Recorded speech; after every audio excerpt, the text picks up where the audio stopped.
I know, guys. Welcome back to the Mr. Meat channel. Welcome back after this monumental game. Like it was actually action packed, end to end football at its best. Klopp versus Pep Guardiola is finally done. We're going to see that no more in the Premier League. We might have a chance to see it in the FA Cup, I think, but that's about it. Premier League wise, done. And the game that they put on show was unreal, end to end football. Lots of talking points, and I'll get to them at the end of this in this video at some point. Um, but as always, if you haven't already hit the subscribe button on YouTube, make sure you do, please. It helps your boy grow and grow completely. We are trying to be special on this channel. We're trying to be different. We're trying to be different as much different as we can, but we're gonna be the Indian Mark Gurlbridge. That's what I'm saying. Indian Mark Gurlbridge is the goal. Um, but like I said, if you didn't see my live stream on Twitch, then don't worry. The goal reactions are up on my TikTok, so make sure you go follow me on TikTok if you haven't already. Mr. Meat there, Mr. Meat on Twitter for all my random spam. Mr. Meat on Twitch for live reactions and live streams of the games. Instagram is the only platform that can't seem to get. I'm a Mr. Meat, so it's AmiV93. So hit the follow button there as well. Make sure you do subscribe on YouTube as well, please, please, please. Hit the thumbs up button and all that little jazz that YouTubers say. I'm still growing. I'm still new to all this, so anything I say is might not even be right. But you know what you're doing. You're on YouTube more than me. Um, but yeah, we talk about the game 1-1. I mean, the lineup was it caught me off guard because I was expecting Salah to play, but he didn't start. Darwin started. I called everything apart from I got the defense a bit wrong. I was on the logic that Klopp would never play Kwanzaa and Bradley in the same lineup because two youngsters in a game like this as well. It caught me off guard because fair play. I mean, I know Konate's injury is a bit more serious than we thought, so he did miss this game. Gomez started ahead of Robertson, so it was a bit of a shifty defensive line, but overall it worked out. It worked out in the end. Um, I thought we were very slow at the start. I think Man City were literally from the get go. They demolished us, and we were doing bits. We were trying to keep in the game. Kelleher made a few good saves in the first half. I think I'd say two good saves, and the rest of them were pretty much straight at him. Um, the goal came from a corner which we got done dirty. Corner taken quickly was our thing, but Man City made it their own thing. Um, and I see people on Twitter moaning about what Ake was doing to McAllister. In my honest books, it didn't look much. Like there was not much to be moaning about there. Ake was very smart with what he did. He wasn't looking at the ball. He knew what he was doing. He had eyes on McAllister and McAllister only. But he wasn't doing anything like pushing McAllister like with his hands. He was literally leaning into him, and McAllister let it happen. In my honest books, McAllister should have been a bit stronger there instead of like just letting it happen. And then Stones went into that gap, and goal happened. I mean, it was a very good. It was very well worked from Man City. You can't dispute it. Um, I know Liverpool fans were crying about that a little bit, and don't get me wrong. On a different day, maybe if Ake shown a bit of hands in there, could have been given a foul, but the way he did it was very smart, and I think it would have been soft if that did get overturned by VAR. Um, but, VAR does seem to favor Man City always, but on this one, nah. On this one, Man City's goal was rightfully allowed to be a goal. Because, like I said, if Ake showed a different stance when he made it a lot different and he pushed him with hands, the way he did it was very smart. He used his shoulder, and it literally just looked like he was nudging him out of the way. McAllister should have been a bit stronger there. Um, but it is what it is.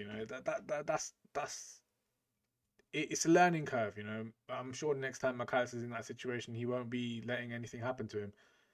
But you got to give props to Man City there. They worked that corner very well, and it was one of those. It could have been given, and I'm not saying I'm not surprised it wasn't, but I think it was soft. I think it would have been soft if it was overturned. Even as a Liverpool fan, I'm saying it like it would have been very soft if that was to be overturned. But going 1-0 down pretty early in the first half, and considering Man City were the dominant team when they scored, I thought this game could go tits up because Liverpool didn't look like they were in the game. Like Liverpool just didn't look like they were awake. Didn't look like they were ready for this game. It looked like it might have been a game a bit too soon, but We responded well from going 1-0 down. You know, Liverpool ended the first half on a high. We were the better team. We started creating our own chances. Um, but obviously no little clinical final third pass. And I said it at half time. I think we were the better team going into the first going into the end of the first half. But if chances were converted from both teams, I think Soboslai had a free header that he should have done a lot better with. And I said it before. I think if we if he is to get in a position like that, minimum he has to make the keeper work. Minimum he has to make the keeper work. Like if Edison made a save from that header, fair play. You know, maybe it was just a good save, or maybe the chance, maybe he could have done a bit better. But keeper needs to make a save minimum, and that's the only criticism I have on that chance. Um, but we did go into halftime at 1-0, and it was good because, like I said, if chances were converted from the first half, I think realistically the scoreline could have been about 3-1 to Man City if chances were converted. So you got to give plaudits to Keller, and I say it all the time. Too good to be second choice. Amazing when he's come into play. Whenever we've needed him, he's always stepped up. And then the second half, it was no different. Every like Man City had a lot of chances, and Keller made save after save after save after save. But going into the second half, Liverpool, I don't know. Again, I don't know what Klopp says at half time. I really want to see like a video of what he says at half time, because second half we came out firing. Like we pounced on an Ake back pass. Darwin was onto it, and he got a penalty. And this is where this controversy comes in a little bit, because that's a red card. Surely that's a red card. Any day of the week, that's a red card. He stopped a goal scoring opportunity. The only thing I think benefits Edison is the fact that Darwin's touch doesn't really put him into a clear and obvious goal scoring position. You know, he's taken the ball around Edison, he's tapped it away, but Edison knows what he's doing there. He knows he's not winning the ball. He knows Darwin's onto it before him. Um, and he's taken Darwin out clean. Like, that's a penalty, and the penalty was rightfully given. But that's a red card. Surely that's a red card. He didn't last on the pitch long, anyways. He got flipping taken off because he got injured. But he should have been sent off there. Like, there's nothing in my mind. Like, there's that little bit of benefit of the doubt that I'll give him because Darwin's not in a clear and obvious goal scoring position. But if that's any other keeper, that's a red card. Surely, like it's a foul in the box that Darwin could score from. That's a penalty and it's a red card. Like, again, VAR seems to favour Man City on these decisions. Like, maybe there's a bit of room for dispute and discussion on it being a red card or not, but in my eyes, red card, hands down. Can't dispute it. Um, but the penalty was taken by McAllister, and I've said this before. Like at Brighton, his penalty scoring record was great. His conversion rate was amazing, which is baffling why he hasn't been on penalty sooner for Liverpool, because he plays every game for us. Like, he's a mainstay in that midfield. I feel like if Salah was on the pitch, Salah might have stepped up to take it, but it has to be McAllister. There's no need for this rotation business on penalties. It has to be one player that takes the penalties. Like, we have a main player. McAllister's conversion rate is amazing. He's not missed, and that penalty in that game was top quality. Edison gets the right direction, but it was so in the corner that Edison's not saving it. A world quality keeper like Edison doesn't save that. So it needs to be McAllister taking penalties from now on going forward, because we penalties are massive in games now, and where there might be games where we don't get many chances, but we might get a penalty, and we need to be converting them. It needs to be McAllister that takes those penalties because his conversion rate is unreal. Um, we did have a few more chances after that. I think Man City had a few chances as well. Again, Keller with a save. There was one chance where it was a cross in. Keller punched it onto Foden and it hit the crossbar. The replays then do show that it did hit Foden's hand, so it probably wouldn't have counted anyways.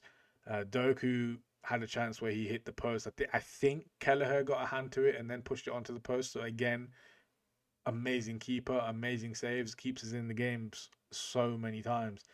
Um, and then we get to about 90 minutes. I think additional time into the 90 minutes, and you know, we see VAR being VAR, very friendly towards Man City. Michael Oliver again seemingly favouring Man City. I don't know if he's got a bet on them to win the league or something, because again, I don't see what the issue was there. It's a high foot. He might not have connected flush with McAllister, but a high foot. And Doku is short. His high foot. McAllister is short as well. he's literally onto his flipping armpit. His foot is hitting his armpit. And yes, McAllister does probably make the most of it as much as he can, but it's a high foot. People were moaning like people moan left, right, and center when it's a high foot and it's not even hitting like the chest area. Surely, like anywhere else on the pitch, that's given a foul. Like it's the penalty box. I don't care if it's a massive game like Liverpool Man City. That's a crucial moment for us in that in our title race picture, right? Like we stay second on goal difference, but like that is a crucial moment. That if that gets given a penalty, McAllister has a chance to get another goal, and maybe we win that game 2-1. Maybe we go back to top of the table. Like I don't care. Like the referees are really so reluctant to give anything in a big game like this, and if it's 50-50, fine. That wasn't 50-50. That's a clear penalty. Any day of the week, that's a penalty. Like you don't even need to think about it. VAR looks at it for about a good 2 minutes here, but I don't know what they're looking about because it's a penalty. It's a high foot. Like in my honest opinion, I think VAR has benefited Man City again, and they've been given a decision. Like, don't get me wrong, that second half of football was end to end. Both teams had chances, and both teams could have won it. But in the end, Liverpool had that final chance where we could have won it, and it was not given our way because VAR seems to fucking want Man City to win the league. Like it was pathetic. It was stupid. Like we shouldn't be having to talk about a last minute decision going someone's way. If it was a chance that was missed, then fine. It is what it is. Like Doku had a chance, Foden had chances, like and they were missed chances. We talk about them being missed chances because it was a player fault or a keeper made a massive save. That's fine. If it's referees and officials that have all the technology available to them in a game of football like this, that they're making the mistake that's not being given a foul or not being given a penalty, that's pathetic. Like it's the best league in the world, and we have supposedly the best officials in the world, and we're supposedly meant to have an amazing VAR team. We don't. We've seen it week in week out. There's no consistency. Because watch this high foot. Next week, someone will get a penalty or a free kick for it, but this week we didn't. It's pathetic. There needs to be so many more changes needing to be made in the VAR. Um, it's just it's cost us the game if you think about it now because it was a decision that was officials made that cost us. It wasn't a chance that we missed. It was the officials that they missed this opportunity to give a chance to give a goal, to give a penalty. I mean, but that's my honest thoughts on the games. Like I think for the lineup that we had available, it wasn't our full strength team. We had players missing still from injury. For Man City, I think that was their full strength team. Obviously, they had the injury to Edison in the second half, but for the team that we played out as a starting lineup, I think we did a very good job. I think, all things considered, a draw, I'll take it. People might be looking at this game. I think for Arsenal, a draw might not be the best result because a draw keeps Liverpool and Man City both in the title race. I think Arsenal fans probably would have wanted one team to lose today, and it's just not happened. So this is what I mean. I don't. I think Liverpool fans should be calm. A draw is not the end of the world. I think we're still in the title race. Today's 1 point gained might be a very good point gained because if we did lose this game, we did lose a bit of ground and we would have been chasing a bit more. So I think in the long term, I think a draw isn't the worst result possible. So we just gotta keep going into next game. We got two cup games coming up. I think Thursday we got Sparta Prague second leg, which by the way we can start rotating a bit here. 5-1 up from the first leg. I know Klopp wants to take this cup seriously, but we don't really need to put a full strength team out in that game because at Anfield 5-1 up should be comfortable. Next Sunday we got FA Cup duty, I think, against Man United, so there's room for a strengthier team there if we rest well on Thursday. Um, so two cup games coming up, and the quad hype is still there. The quad hype is not died. The quad is still on the cards for us, and this team just keeps giving.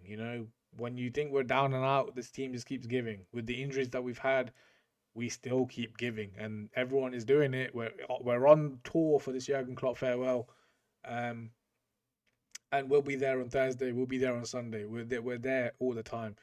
Um, but yeah, that's my thoughts on this game. Let me know down in the comments below if you think any different or don't agree with anything I've said. Hit the subscribe button, and if you haven't already, if you didn't see the live reactions on Twitch, then my reactions will be on TikTok by the time this video goes up. Um, yeah, hit the follow button on all my socials, man. We're trying to grow. We're trying to grow. We're trying to be something special here. Um, and hopefully we reach those goals. But yeah, let me know what you think down below. It's been your boy, Mr. Meat. 1-1, fair result. I'm taking it on the chin. I think it's a decent point. VAR's a piece of shit, but we already knew that. But yeah, I'll catch you in the next one. Make sure you do hit the follow button and the subscribe button on YouTube and all my other socials, and I'll catch you in the next one. Peace.